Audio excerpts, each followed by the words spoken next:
Welcome to the meeting room at Global TV Talk Show, a broadcast service of globalbusinessnews.net. This episode from the meeting room of Global TV Talk Show is brought to you by The Bridge School, the accredited international online private school of choice, at bridgek12.org. Porch Light Rental and Destination Services. Reduce your renter lump sum or managed relocation costs.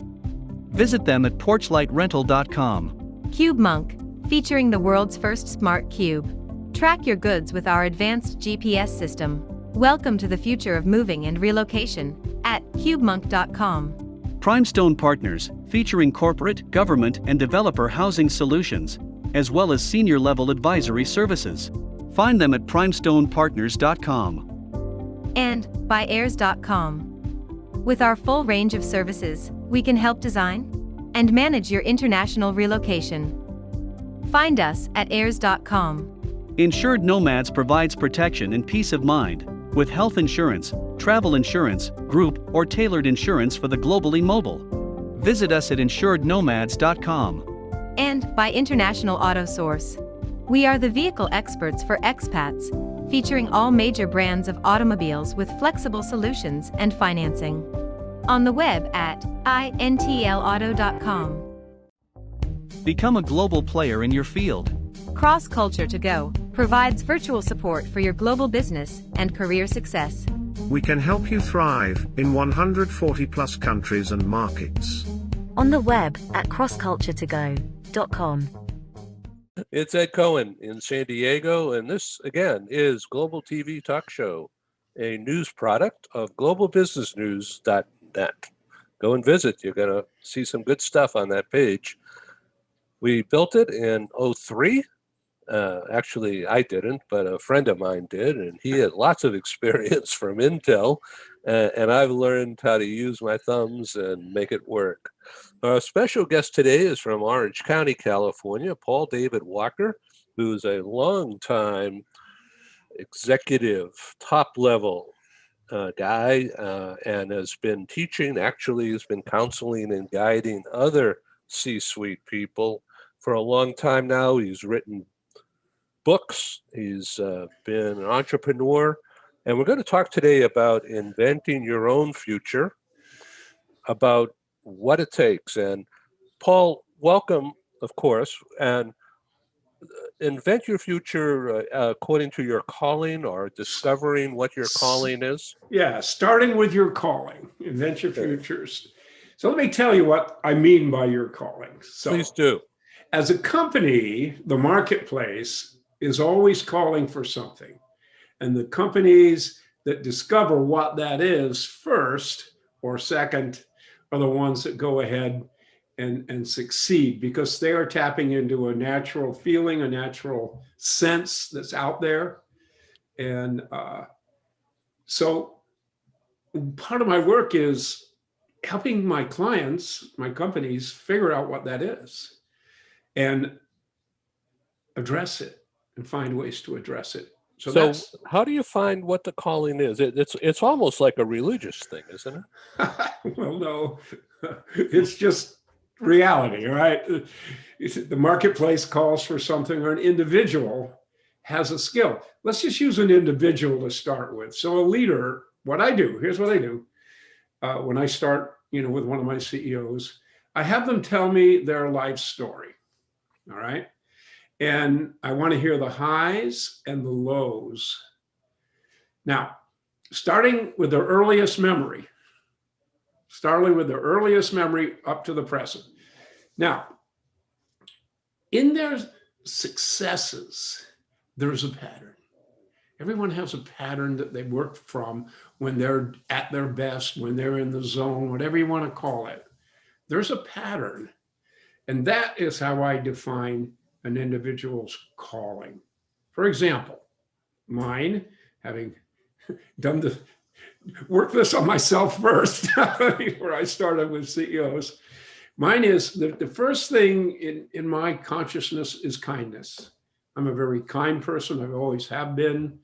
It really helps me, deal with Fortune 500 CEOs. Doesn't pay off very well as a consultant, to not be kind or to be arrogant or too aggressive. But I'm naturally a kind person. I'm the oldest brother of 4. My father put me in charge of my brothers early in my life. So I found that, being kind really works, but it's natural for me. So number 2 is pattern recognition. I have a very high level of pattern recognition. I always have. I can see if A is happening, B and C are going to occur later. Really, one of the reasons I became a consultant is I was able to do that. I was in the inside for a while. It was fun for 2 years. I worked with Connexent Systems, reported to the CEO, coached him and the whole staff. But once, about 2 years into it, now I was just a member of the team, right? To me, that was boring as hell. I want to challenge, I want to attack something and make something happen. And there, we already made everything happen. We went from 850 million to 2 billion. Wow. We all made a lot of money on the stock options and all of that. So let me ask you about when your father put you in charge of the family of your brothers. How'd you deal with the initial jealousy issues, or who's better and things like that? Well, that's still going on with a couple of them. But it was tough, But, my mom and dad and myself are from England. We were born there. And as you know, the oldest son takes over, right? Tradition. That's part of the culture there. And so I just more or less expected it. It wasn't a big surprise. It had its moments, but, my next brother was 5 years younger, then 10 years younger, then 15 years younger. Oh, boy. Yeah. Okay. So they were just So kids. It made sense. Yeah. Yeah, it made sense. And, we had my dad's dream in World War II was to have an apple orchard, and live on a farm. There was some song in England called, "Oh, I'd love to be in Michigan picking apples," whatever. And so my dad found his way to Michigan and bought, an apple orchard. We had 500 trees, 3.5 acres of grapes, 10 acres of vegetables and so on. So was this in the upper P or? Lower Peninsula, about 35 miles outside of Detroit. Yeah. So, he taught me about business. We'd go to the farmer's market 3 times a week. We'd count up the till, reduce that by a cost of spray material and other things. We didn't hire laborers. I was the chief laborer, my brothers. And so, I really learned how to run a business, including publicity, so we got really well known at the farmer's market. My dad taught me a few things, like we had 4 trees in the back orchard, and the apples were called Melbas, right? Melbas. Yeah. Now, no one's ever heard of Melbas. No. Now, they actually taste very good, and we just couldn't sell them. We'd have them out in the Melbas. What are they? So my dad says, let's triple the price. Let's make these the most expensive ones on the stand. And when people ask about them, we go, oh, well, these are Melbas. There's only 4 trees in the entire state of these delicious eating apples. And, here I am, 12, at the farmer's market selling apples. So he taught me, to do that. There was a point where people would order a bushel of these for next year in advance. Because did you give them tastes? Did you cut it up? Did you give yeah. them, Oh, sure. Yes. Because they were really, really tasty. So, I just learned about business. And, my natural gift, I always say, find your natural genius, is this pattern recognition. Pattern recognition meaning looking at yourself or things around you? Both. Uh-huh. It's easier to look at things around you than to look at yourself. But subsequently, being a consultant, I took a lot of courses to learn about myself, which is pretty important. Yeah. And then the last thing I do well is I inspire people to exceed their own expectations. Now, where did that come from? I don't know, but I always did that with my brothers. right? And even with my father, I'd say, come on, Dad, we can do this or that. And so that's how I started my career after college. I worked, had 3 jobs in college. We were not wealthy. Running an apple orchard is not a highly profitable business. So let me ask you about, just coming full circle here, and then going back. Let's go back to Genius Stone. How did you come up with that name? Okay. Yeah. Well, a friend of mine's kind of a marketing specialist, and he was involved with me, and I was starting this consulting practice after spending 20 years building Sendelani Leadership Consulting. I became a partner and all of that. And so, I had all this client base. I had this experience. My first major client was the CEO of New York Life. It's a $20 billion company. And I was a coach to the CEO, started me and the owner of the company. And then, he wanted to work with me. And so I ended up helping New York Life. Yeah, but how did you find your way into that C-suite, though, in order to get this gentleman to pay attention to you? Well, the owner of my company, Larry Sen, already had a reputation. I joined the company. There was 4 others, including a secretary. So Larry Sen is a master salesman. I mean, he's the kind of guy, if I introduced you to him and he was walking up the sidewalk, he'd be in rapport with you 20 feet away. He comes in, he's smiling, and, he just had a lot of gifts, basically. Now, the other part was when I came back from England, I lived in Manhattan. I lived in New York. So Larry was a California boy. So the 2 of us were a dangerous combination in New York because I knew how to deal with New Yorkers. And he was just this great person that people are attracted to. Now, I've learned from him, believe me, I've learned to be a better salesperson than I was in the past. But he kind of ushered me into the C-suite. Now, Manhattan's a small island, as you know. And when you're working with one of the major companies in Manhattan, people get to know you. Oh, Paul's working with Don Ross, the CEO of New York Life. And that led to Chase.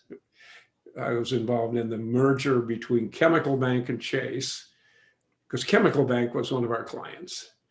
And of course, they decided for the merged company, the Chase name is more effective because Chase was a retail bank and Chemical Bank was an industrial bank.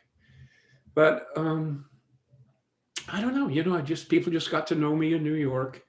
And that was good in the beginning, but in the end, I'm commuting from LA to New York, right? Yeah, it took me a while to move into the California culture before I was able to, close some deals in California. I was kind of stuck in New York for about 7-8 years, commuting back and forth. Now, it was going very well, and the company was very happy with me to sort of break into New York City. But I don't know. All I can say is my first job from college, I moved back to England to see my roots, and I got this job at a company that, like Stanley Tools, we made wrenches, drop forged them out of steel. And Sheffield, where I was born, is a steel town, like Pittsburgh, or at least it was. And my boss got very ill because his boss, member of the board of directors, was a horrible man. And he got a bleeding ulcer and finally left. And so the guy from the board says, okay, Walker, you're in charge. You're a Yank, you know about business. You're in charge. I was 22. We had 2 factories. We were about the size of Stanley Tools. And it was my job then to increase productivity, all the standard things that you do. And he put me in charge. So it was very successful. We turned it around. And when I moved back to the US, people asked me what I did, and I told them. They go, oh, I know. I got this job for you. I got a couple of jobs for two big conglomerates. One, Consolidated Aluminum, which is kind of close to the steel business. And the other was Arcata National, which is a big publishing business, national publishing business. And my job was they sent me out to some plant and just fix it, talk to the plant manager, get him to be more productive. And that took me all over, East Tennessee, Mississippi, Boston, eventually California. So eventually one of the plants in California needed some help. I didn't even want to come out here because I pictured California as like it is in New York City, hot and humid in the summer, right? But this would be all year round. And I went, but no, just go out there and meet people. So I did. And the Californians on the plane were complaining about this massive heat wave they were having. Now, when I left from Chicago, I was on an assignment in Illinois at the time. It was 102 degrees and 98% humidity. I landed in California. It was 87 and 20% humidity. And I went, yeah. Hello. Pretty good weather here too. Yeah. No snow in the winter, Right. No ice. So I decided whatever they offer, I'm going to take this position. I know. Yeah. Okay. Let's go on with the calling and the patterns. Okay. Right. Okay. They've got to be related. Oh yeah. Yeah. Absolutely. So what I do with my clients, I told you what I do with them individually, because if you're working from what I would say is not your natural gifts or your natural genius, it's going to be an uphill climb. I mean, you can learn stuff. Like I'm sure with what I know about finance, I could be a CPA, but this is not my gift. It'll be a struggle. I'd never be great at it. So you always want to find what it is you're naturally good at and you love to do. Yeah. Those then it's not work. It's not really work. Yeah. Right. It's easy. Just living. Yeah. So it took me a while to figure out what that looked like as a consultant. But the same is true for the business. When I start working with a business, I normally start with the CEO and the CFO and then work with the whole executive team. So I introduce this to them personally, and then they go, oh yeah, right. This is where I'm at my best. I should be working from that position all the time. And I say, all right, let's look at your team and your company. So where are you best? And basically, I do the same process with each of the team members and then accumulate it into, okay, this is what this company is naturally good at, and this is what's calling from the marketplace.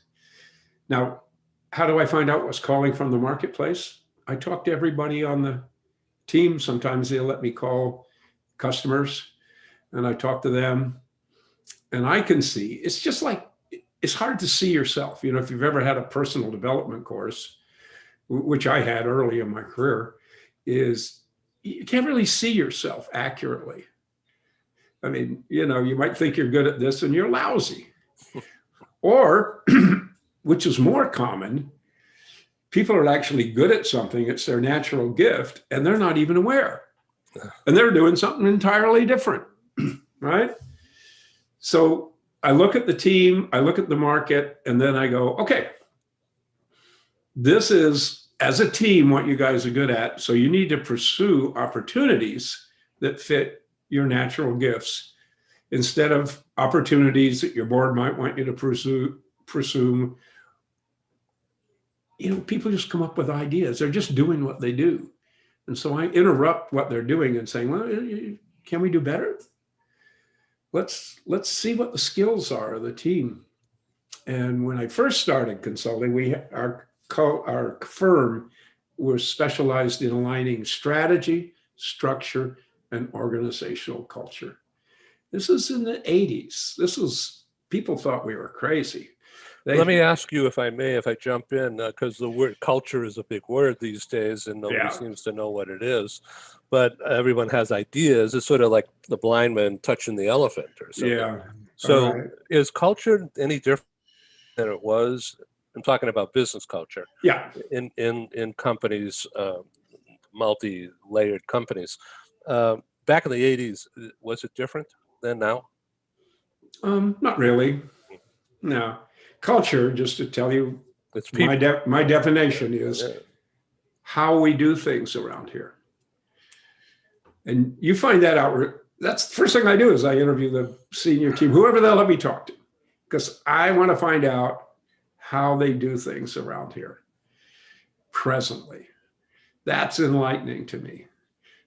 And being an objective observer and having, it's been 35 years working with different businesses and different industries too.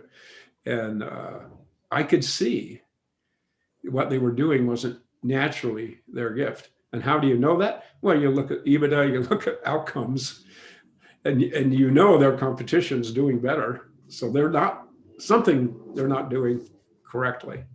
So is it true that you could just sit in one meeting and you get a grip almost immediately of what the culture is like inside the company?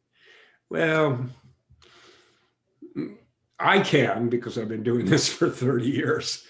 But you really need to dig in, because they don't even know what their culture is. They don't even know. I mean, they're just doing what they do, right? And following the CEO's guidance in terms of what they do. But, they don't really have an awareness of it. Just like when you take a personal development course, you get feedback from the other participants and you go, what? Really? The first one I took, I swear to God, we had this process like day 2, and people would come up in front of you. It was like 2 circles, and people in the inside circle would rotate and give you feedback. They didn't even know you. And so I'm sitting there and they're saying arrogant, scary, frightening,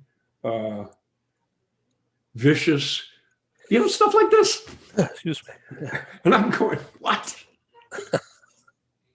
I'm a nice person. That's not you. That's not me. But my insight was, apparently that's how I'm coming off. Having been the guy from corporate that went down and could fire the plant manager and stuff. So I got pretty arrogant. And that wasn't me. That wasn't my calling. Yeah.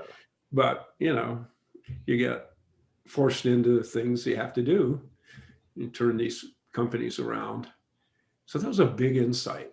So I decided, hey, I want to show who I am on the outside instead of pretending to be someone else. And I wasn't pretending. I thought that's who I didn't realize how I came off, honestly. So the impact of COVID and the economy impacted by all this since March, has that changed? It looks like it's changed how companies operate. Has it really? Oh, yeah. Well, it changed how I operate. So about a month ago, I had a team building scheduled earlier, and we postponed it because of COVID. And I said, well, let's do it on Zoom. Let's do it on Zoom. Right. And so we did. And how we structured it was like an hour to hour and 15 minutes once a week on the same day every week for 10 weeks. And, normally I take them off site for a couple of days, right? And do interviews in advance. Now, I always do interviews. I did interviews in advance to the Zoom team building. So I knew what their culture was. I knew what their business goals were. But it really worked out well because it gave people, I'd give assignments for the next meeting. So for the next meeting, we're going to talk about this. I want you to look at your business or yourself. And as it turned out, about half the senior staff were new and everybody was working at home. So I didn't even know each other. So I just worked into the team building, tell us about yourself. Tell us who you are. Tell us what you do. I mean, they didn't even know what each other did, right? You know, we knew general and CFO and stuff, but they didn't really know what that involved. So I found it very useful in the individual coaching the same way. Here, I'm looking at you. I can see your face. You can see mine. We can hear each other. It's working out very well for me. Now, for my clients, the problem is they're not seeing each other very much. So most of them have some kind of Zoom staff meeting, but even the one I just worked with a couple of months ago, you know, I called him. I said, "So, how you guys doing?" He said, "Oh, yeah, we're doing good." And, "Well, we haven't had a staff meeting for 2 months ever since you were working with us." And I went, "Aha, you know, come on. You can't operate separately. You're a team, but you know, business is a team activity, and you got to get back to, you know, having these meetings, getting to know each other, communicating with each other, and aligning around your business outcomes." So. In your retreats in normal times, as well as now Zoom times, Yeah. so you get people to talk about themselves, I assume. Yes. I'm presuming. Yeah. So I interview with them individually and confidentially. I say, "Look, anything you tell me, it'll go in the report, but it won't be connected to your name. Okay, you have to trust me." And fortunately, I'm a trustworthy person, and people sense that. And so I asked them basically 3 things. One is, what do you see as the CEO's strengths and weaknesses? And I write all that down. Then I asked them, okay, here's the company mission. What do you see as the company's strengths and weaknesses? And what do you see as the team's strengths and weaknesses? And there's usually a definitely relationship between those two. And then I asked them to evaluate themselves. So you're one of the leaders, you're one of the senior leaders of the company. What do you see as your strengths and weaknesses? Now I'm writing all this down, okay? And there's a pattern. There always is, you know, and it comes out. That's how I figure out what is not working and what is working. Because I asked them, what strengths? Because here's my philosophy. I could spend weeks trying to solve their weaknesses. It's going to take time. It's kind of like therapy, right? But I don't do that. I spend my time expanding their strengths. Yeah. Empowering their strengths. I get it. Yeah. Because that's what you could grow. You can't grow weaknesses. You can't grow weaknesses, right? No.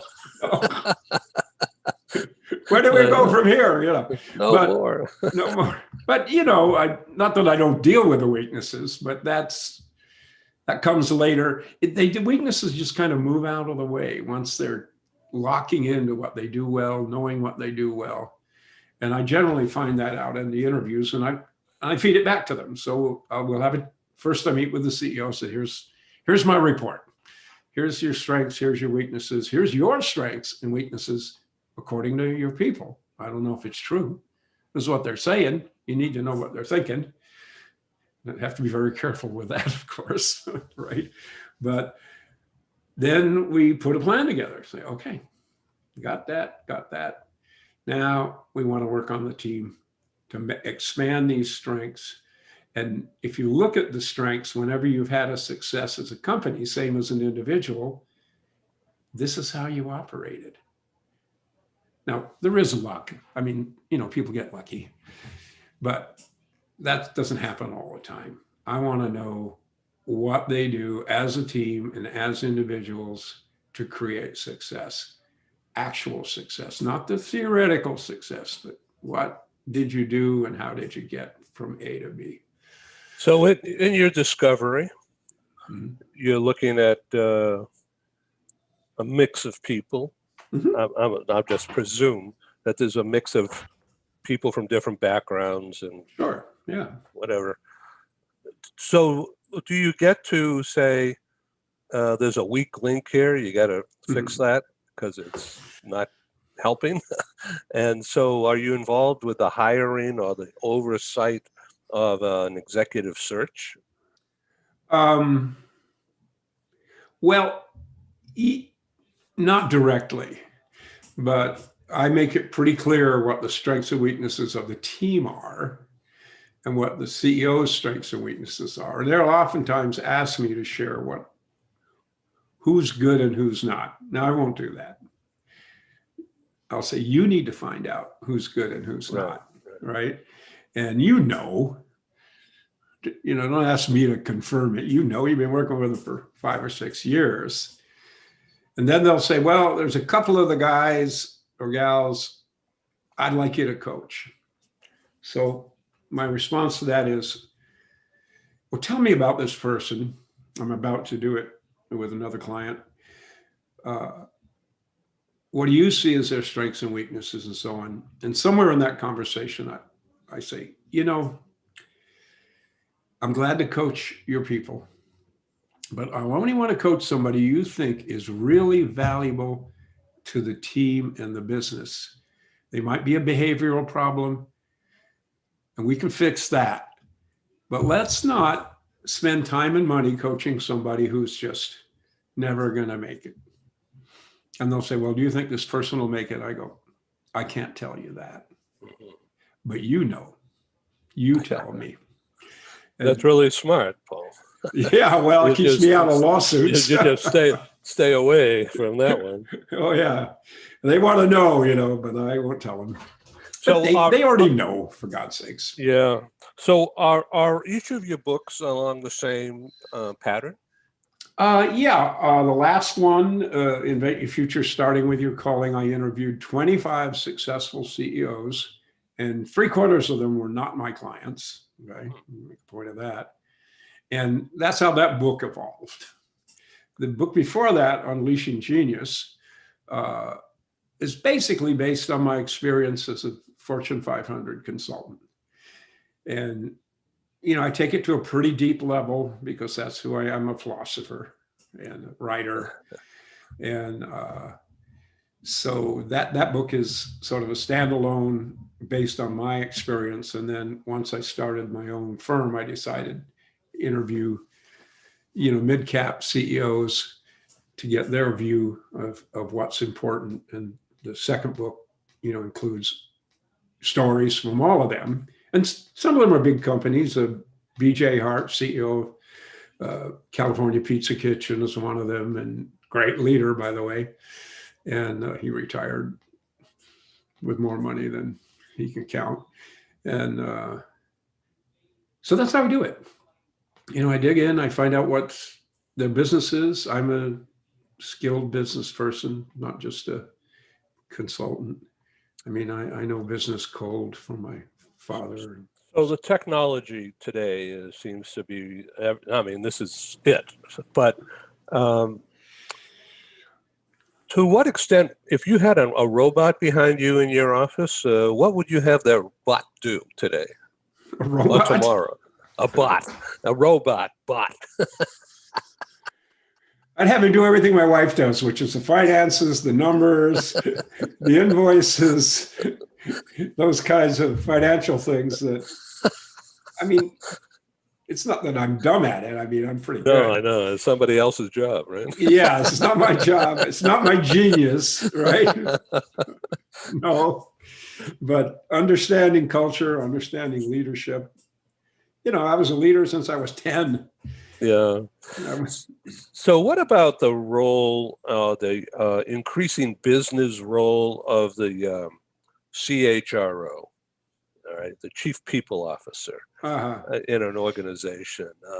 Is it your insight, your experience that there's very, very few people, even though they're at the top of their profession, that they're just not the right person to be a CEO?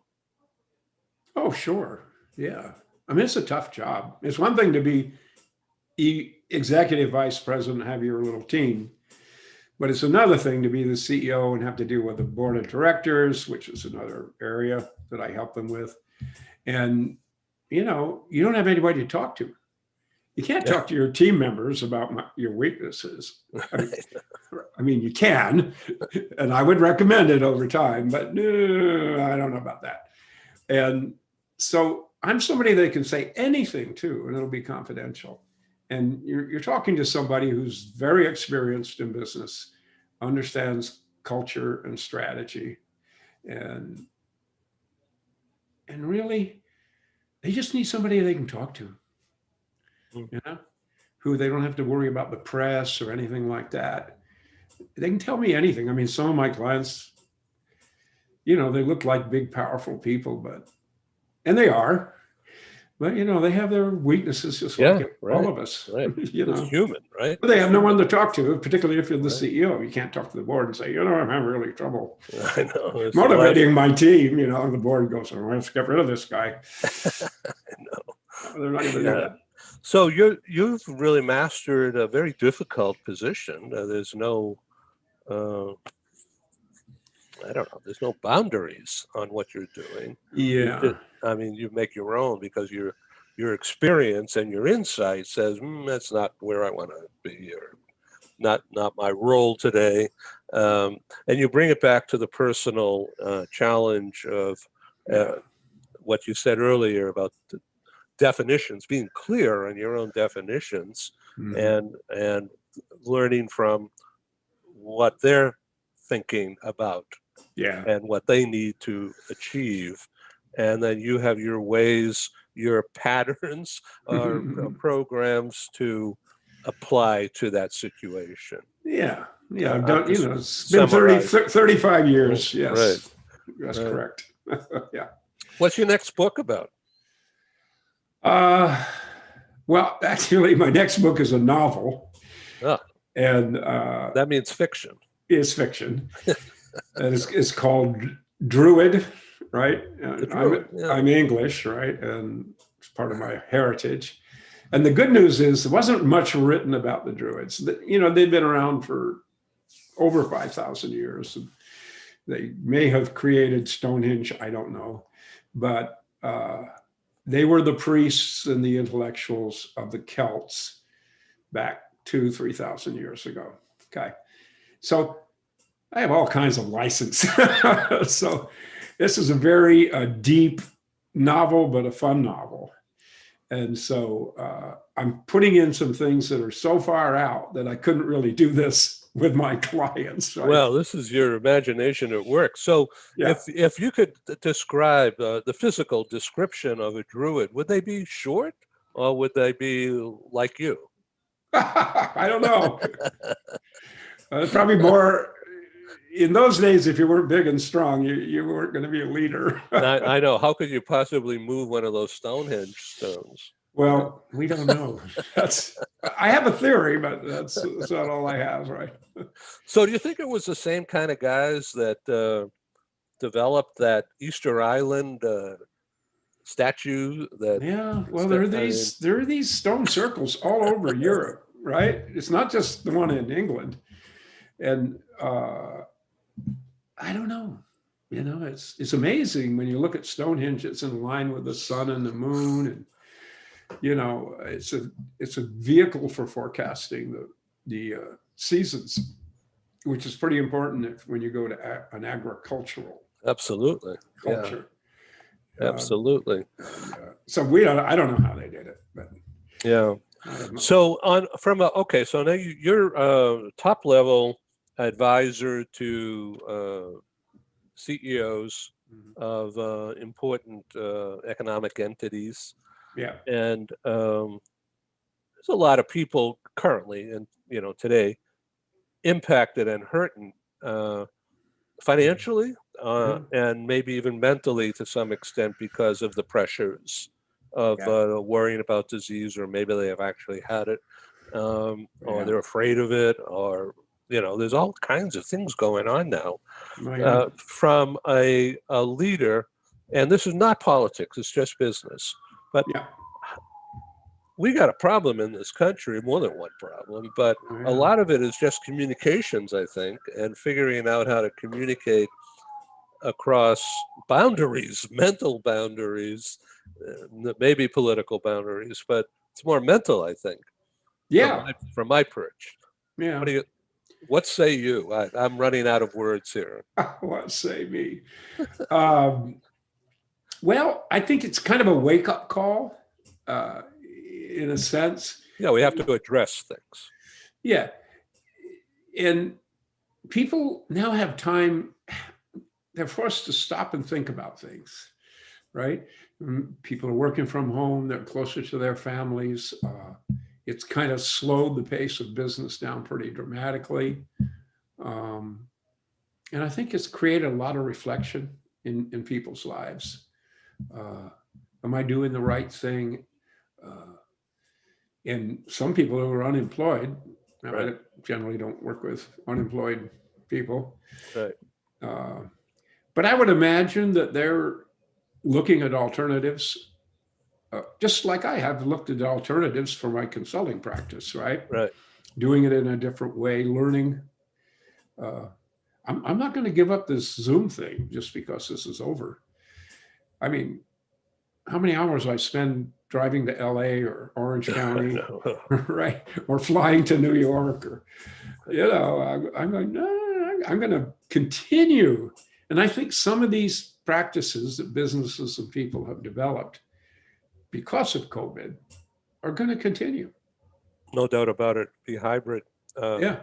And so when my last two conferences were February 25 and Feb 27, most recent 2020, and New York City in Times Square, inside the accounting offices of RSM, which is a mid-cap Big Four, Yeah. or Big Five or whatever. And it was sold out. It was very good. And then 2 days later, Feb 27 was in Washington on Embassy Row. So we had some political people and NGOs and government, as well as defense and the intelligence community was involved. I have some connections there. Okay. And then all of a sudden, the meetings just stopped. No more. Right. And then what? Okay, so we reinvented what my live meetings were into what we're doing today. Yeah. Whereby you could find a top tier guy like you willing to talk to me on this format about stuff that, well, you'd have to read in a book, or you have to pay a bunch of money to sit in a room. Yeah. Right. Because you're teaching. But more recently, I've been able to put together a global telecon, and sort of like panelists coming together in these little squares here, Yeah. and talking heads almost. But otherwise, these people and I would never ever meet, and Yes. they would never connect with that person from BD or that person from Illumina or UCSD or UCI, and bringing them together in one place to talk about something common. It's like a miracle. Yeah. And I think that I'm not a genius at inventing that idea, but I certainly knew what to do with the pieces, Right. and then go forward. Okay. Yeah. All right. So this is, I scratch my head. How come more people don't do that in their own realm? I have done it in mine. Use the resources that are available now, taking what they used to do and then bringing it forward to now, and then looking to do it better later. Yeah. Sort of like a transitory thing. Yeah. Well, people hate to change. You know Yeah, that, I right? know. So I think that's probably a big part of it. I have some older clients, who are in their 80s, known them for years. And, I still haven't taught them how to get on Zoom. It's so easy, right? I know. But they panic. They get in front of the computer. I mean, this one guy, he's been CEO of a number of companies, but he's 83 and he's intimidated by the computer. He always had a secretary. I mean, and so, I'm trying to be patient with him. That was the culture, right? Yeah, it was a culture. I don't need to learn this. Yeah, and but now they do. Yeah. not only because of COVID, but, you know, people don't have secretaries anymore. You know, it's just not in the budget. You know, use your computer. And it's a big change. People don't like it. And, you know, I'll probably, you know, drop this one client if I don't teach him how to use Zoom. I can't work with him.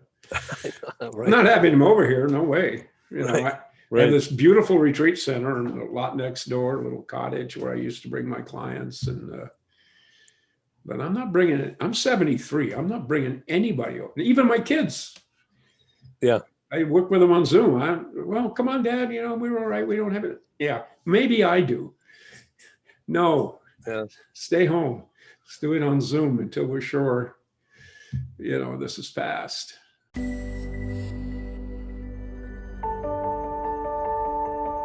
Something that's really neat is that the Bridge School partners with various organizations to provide learning for their students. For example, we partner with a major ballet company, and we are able to enroll several of their students into our school. So now not only is the student able to participate in a school and have a seamless transition while they're very active in their ballet career, but now they have other dancers that are with them that are doing some of the same courses. So it's almost becoming a camaraderie where they're taking similar courses, they're working together on their ballet, and really being able to form this great partnership with these organizations to provide a needed service.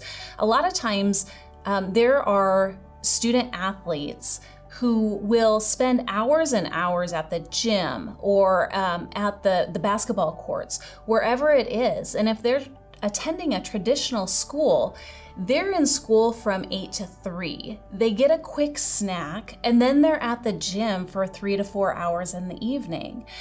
Coming to us and having that partnership, they're able to break that up throughout the day. They can have a morning practice, get some schooling in, have an afternoon practice, finish their schooling in the evening.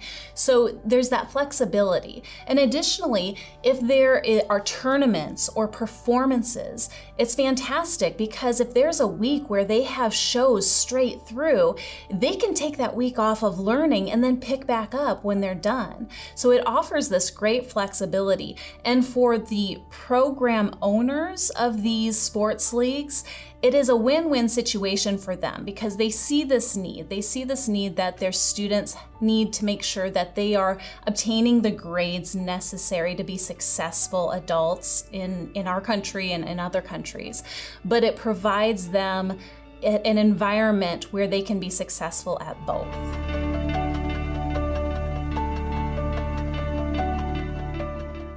Genius Stone. Okay, this is I want to come back to that because Oh yeah, I forgot about because you know Genius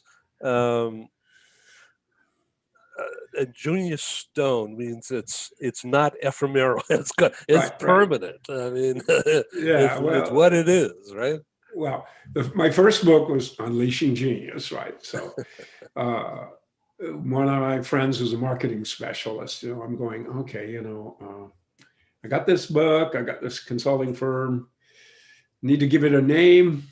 And he said, well, you got to have the word genius in it because that's your book. And I hadn't written the other book at the time.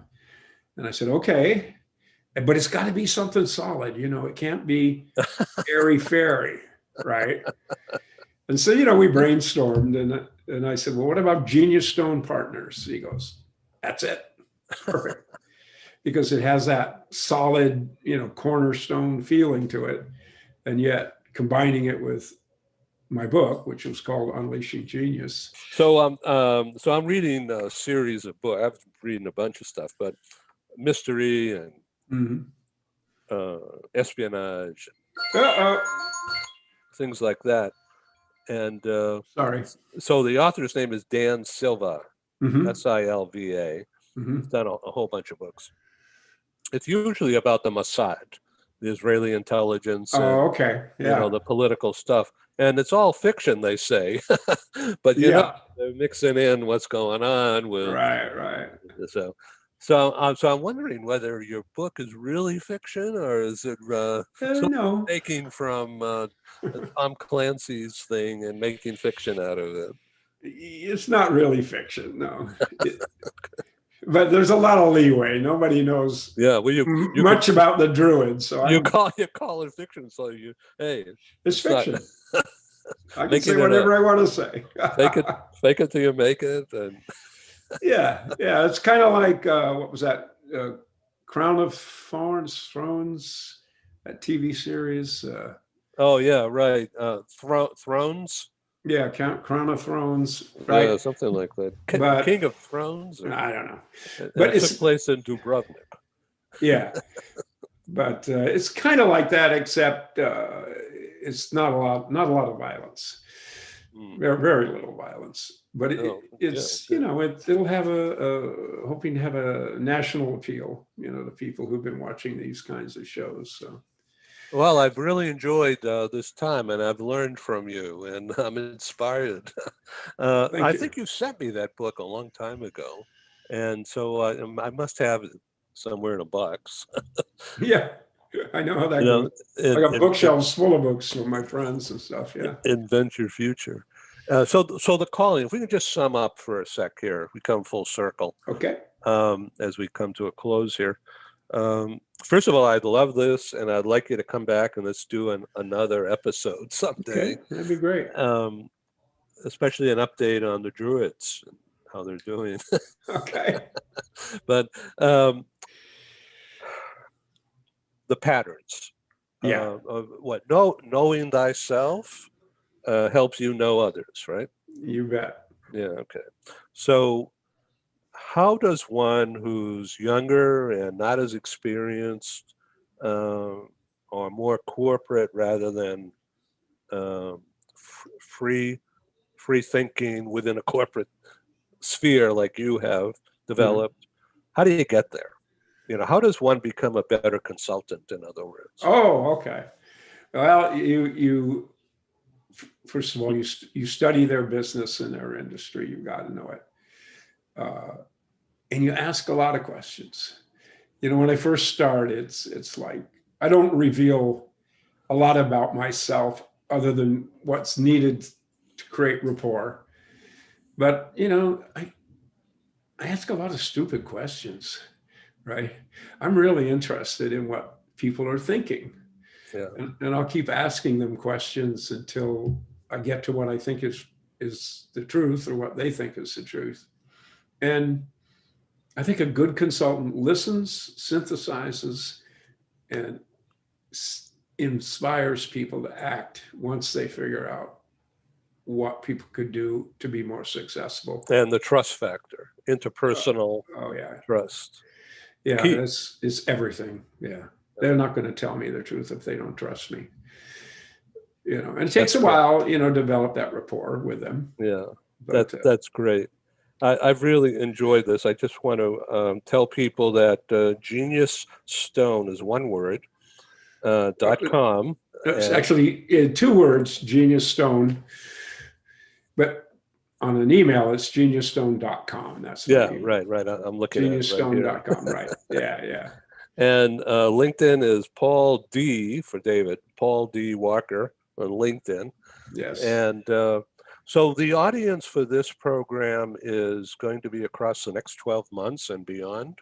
Okay. It'll be based on our website, and through that link to the YouTube channel I have.